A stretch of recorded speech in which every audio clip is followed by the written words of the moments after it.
নমস্কার, আমি রাখি। আমার নতুন আরও একটি ব্লগে আপনাদের সবাইকে স্বাগত জানিয়ে আজকের ব্লগটি শুরু করলাম।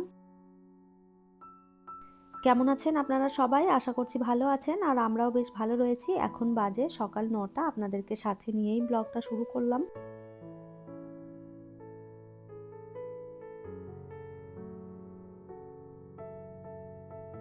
একটুখানি লাল চা করে খেয়ে নিয়েছি। আমি আর কাজের দিদিও চলে এসেছিল। দিদি আর আমি দুজনে মিলে খেয়েছি আর বেশ কিছুক্ষণ সময় কাটিয়েছি। তারপরে আবারও কিচেনে চলে এলাম।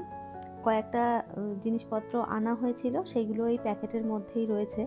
কয়েকটা জিনিস তো এই যে প্যাকেট থেকে ছিঁড়ে নিয়ে রান্না করেছি, মটরটা আর কি রান্না করা হয়েছিল। তো ওইগুলোই ভাবলাম একটুখানি ঢেলে রাখি, নাহলে ওই ছেঁড়া জিনিসগুলো যদি এইভাবে রেখে দিই হাওয়া লেগে নরম হয়ে যাবে। কাজের তাড়াহুড়োর মধ্যে থাকলে দেখা যায় সময় মতন জিনিসগুলো কন্টেনারে ঢালা হয় না, তখন ওই নিয়ে নিয়ে কাজ করতে হয়। আর ওইভাবে জিনিসপত্র নিয়ে কাজ করতে থাকলে না দেখা যায় যে চারোদিক একদম অগোছালো এলোমেলো হয়ে থাকে। ওই জন্যে যখনকার যেটায় আর কি ঢালার দরকার সেটাই তখন ঢেলে নিলে না সুন্দরভাবে রান্নাঘরটা গোছানো থাকে। তো ওটাই করলাম আর কি, সমস্ত জিনিসগুলো গুছিয়ে সুন্দরভাবে রেখে দিলাম। আর এই যে খানিকটা ডাল বার করে রেখেছি, এটা একটু এক্সট্রা হয়েছে, তো ওইটাই ভাবলাম যে আজকে রান্না করব। তবে বের করে রেখেছি, এখনও ঠিক নেই কি রান্না করব। ওইদিকে ভাতটা বসিয়ে দিয়েছি আর এইদিকে তরকারিটা করে নিচ্ছি। একটু তাড়াতাড়ি করেই রান্নাটা সেরে ফেলবো, কেননা ওই বেলা হয়ে গেলে না আর রান্না করতে ইচ্ছে হয় না। তো ওই জন্যে ভাবলাম একটুখানি তাড়াতাড়ি করে রান্না করে নিই। তো আজকে রান্না করব হচ্ছে পালং শাকের তরকারি। তো চিংড়ি মাছ দিয়ে পালং শাকের ঝোল রান্না করব। অনেক দিন ধরেই না চিংড়ি মাছ দিয়ে পালং শাকের ঝোল খেতে ইচ্ছে হচ্ছিল। এবছর একবারও বানানো হয়নি। তো বাজারে গিয়ে আমি শীষ পালং খুঁজেছিলাম। শীষ পালং হলে বেশ ভালো হয় খেতে ঝোলটা। তবে শীষ পালং সেভাবে এখনও পাওয়া যাচ্ছে না। তারপরেও পেয়েছি, সেগুলো খুব বেশি বড় হয়নি, কচি কচি রয়েছে। তো ওটাই আর কি নিয়ে আসা হয়েছে।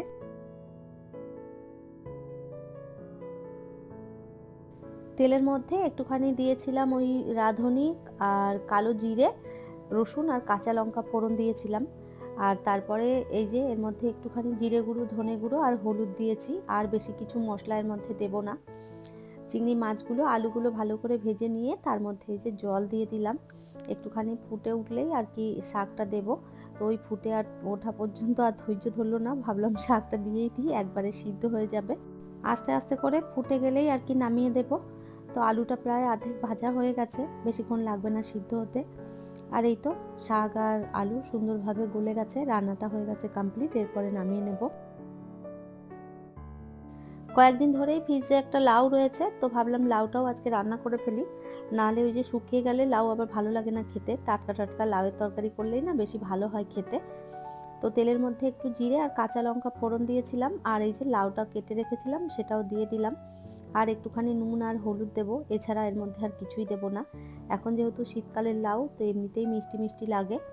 একটু চিনি দিলেও আপনারা দিতে পারেন, আর না দিলেও কোনো অসুবিধে নেই। আর নামানোর আগে একটু ধনেপাতা দিয়ে দেবো। তো এই যে রান্না হয়ে গেছে আমার কমপ্লিট। দেখতেই পাচ্ছেন লাউয়ের তরকারি আর এইদিকে শাক। আর এই যে রান্নাঘরও পরিষ্কার করে নিয়েছি। এখন যে ভিডিওটা আপনারা দেখতে পাচ্ছেন এটা হচ্ছে পূর্ণিমা পুজোর দিনের ব্লগ। তো দুটো ব্লগ একসঙ্গে মিক্স করে আর কি দিয়েছি। সেই দিন রান্নাবান্না করে খাওয়া দাওয়ার পরে আর কোনো রকম ভিডিও আমি শ্যুট করতে পারিনি। তো দেখলাম এডিট করতে বসে অনেকটাই ছোট হয়ে গেছিলো, তো ওই জন্যেই দুটো ভিডিও একসঙ্গে জয়েন করে দিয়ে দিলাম। তো এটা ছিল পূর্ণিমা পুজোর দিনের ব্লগ। সকালবেলায় সমস্তটা গুছিয়ে একদম রেডি করেছি। আর এদিকে দাদা চলে এসেছে পুজো করতে। তো দুজনে মিলে আর কি সমস্তটা একদম রেডি করে নিলাম। আমি তো আগেই বেশিরভাগটাই গুছিয়ে রেখেছিলাম, যেইটুকুনি বাকি ছিল ওইটুকুনি দাদা করে দিল আর কি। পূর্ণিমা পুজোটা আমার প্রতি মাসেই হয়, সেটা তো আপনারা জানেনই। যারা যারা আমার ডেলি ব্লগ দেখেন তারা জানবেন প্রতি মাসেই আমি পূর্ণিমা পুজো করি। তো সীমা দিদিভাই পূর্ণিমা পুজোর ব্লগ দেখতে ভীষণ ভালোবাসে, ওই জন্যে আমি যখনই পুজো করি তখন ভিডিও শ্যুট করে আর কি চেষ্টা করি যে আর কি ব্লগটা দেওয়ার। তো যাই হোক, আজকেও খানিকটা ক্লিপ নিয়ে আর কি আপনাদের সঙ্গে শেয়ার করলাম। কেমন লাগলো কমেন্ট করে অবশ্যই জানাবেন।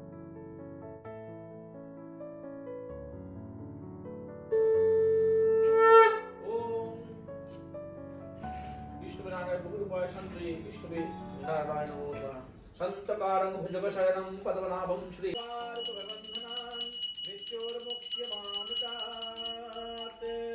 ওম ত্র্যম্বকং যজামহে সুগন্ধিং পুষ্টিবর্ধনং উর্বারুকবন্ধনান মৃত্যুর্মুক্ষ্যমামৃতাৎ। ওম শ্বশুর জামাতা যথা বন্দি কারাগারে নারায়ণ স্বপ্নে কন সেই দীপগরে শুনো হে মহারাজ আমার বচন কলিকালে পুজি আমি সত্যনারায়ণ। সদাগর দুইজন শ্বশুর জামাই বিনা দোষে বন্দি আছে তোমারে জানাই। প্রভাত হইলে তুমি দুই সদাগরে 10 গুণ ধন দিয়া তুষিবে আদরে। এত বলি ধরিলেন আপন মূর্তি স্বপ্ন দেখি চমকিয়া উঠিল নৃপতি। মুক্ত করি সদাগরে বহু ধন দিল পরিপূর্ণ করি রাজা বিরায় করিল। বুঝিতে সাধুর মন সত্যনারায়ণ ফকিরের বেশে পথে দিল দর্শন। অবজ্ঞা করিল তরির সামগ্রী যত তুষারাঙ্গর হইল। দেখি তাহা সদাগর করে হায় হায় ধরণী লতায় ধরে ফকিরের পায়। অবশেষে ফকির তাহারে কৃপা করিল ধনের শরীর তরি পরিপূর্ণ হইল। উতরিল খাটে সাধু হইল কোলাহল সাধুর রমণী কন্যা শুনি কৌতূহল। তরির সামগ্রী যত ভাণ্ডারেতে লইয়া সিদ্ধি করি সাধুর আনন্দিত হইয়া। সকলে প্রসাদ দিল জোর করি পানি প্রসাদ ভূমিতে ফেলে সাধুর নন্দিনী। তাহা দেখি সতদেব কুপিত হইল জামাতা সহিত রে জলেতে ডুবালো। হাহাকার করে সবে পড়িয়া ভূমিতে শুনি সাধু কন্যা যায় ডুবিয়া মরিতে।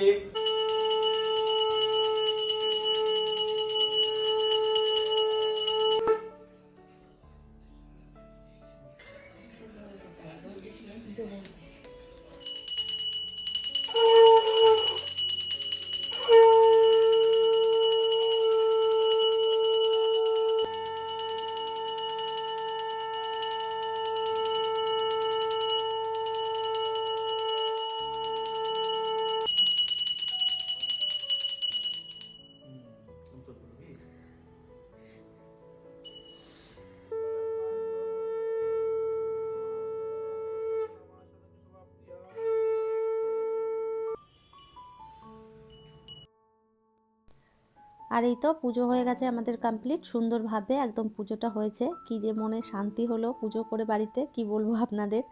এরকম পুজো পাঠ করলে আমার ভীষণ ভালো লাগে। পুজো হয়ে যাওয়ার পর অনেকটা সময় কেটেছে, সবাইকে প্রসাদ দিয়ে এসেছি। দাদা ছিল, দাদাকেও প্রসাদ মেখে দিয়েছি, আমরা নিজেরাও খেয়েছি। আর এরপরে চলে এলাম রান্নার জোগাড় করতে। আর যেহেতু পূর্ণিমা, তো নিরামিষ রান্নাবান্না হবে। তো এইদিকে নিরামিষ ছোলার ডাল আর তার সাথে হবে লুচি। তো মা ময়দা মেখে দিয়েছে আর আমি এইদিকে ডালটা সিদ্ধ বসিয়ে দিয়েছিলাম, সেটাও ভালো করে সিদ্ধ হয়ে গেছে। আর এরপরে এই যে রান্না বসিয়ে দিলাম। তো জিরে ফোড়ন দিয়ে টমেটো দিয়ে দিয়েছিলাম, আর ওর মধ্যেই জিরে আদা লঙ্কা বাটা দিয়েছি। আর তার সাথে নুন হলুদ আর লঙ্কার গুঁড়ো সমস্তটা দিয়ে ভালো করে একটুখানি মশলাটা কষিয়ে নেব যতক্ষণ না টমেটোটা গলে যাচ্ছে।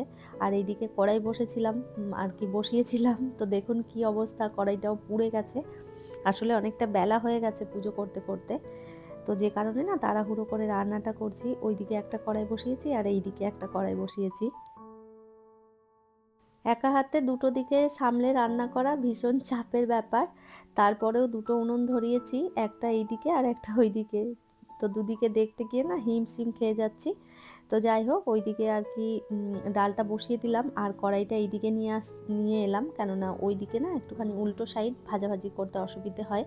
তো ওই জন্যে কড়াইটা এইদিকে করে আমি লুচিগুলো ভেজে নিচ্ছি। আর ডালটা ওইদিকে যতক্ষণে ফুটে উঠছে ততক্ষণে কয়েকটা লুচি ভেজে বিবেককে খেতে দিয়ে দেবো, যেহেতু অনেকটা বেলা হয়েছে, ওর আর কি খিদে পেয়ে গেছে।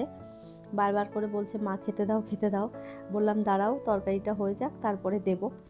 ডালটা হয়ে গেলেই ওকে এই লুচিগুলো দিয়ে খেতে দিয়ে দেব। তারপরে আরও যে কটা বাকি রয়েছে সেইগুলো আর কি বেলে আমি আর মা আমরা আর কি পরে খেয়ে নেব। কয়েকজন আমাদের ফ্ল্যাটে যারা যারা রয়েছে ওই 5 ফ্লোর আর 6 ফ্লোরে আমি প্রসাদ দিয়েছি। আরও হচ্ছে অনেক নিচে নিচে রয়েছে, সবার বাড়িতে তো যাওয়া সম্ভব হয় না।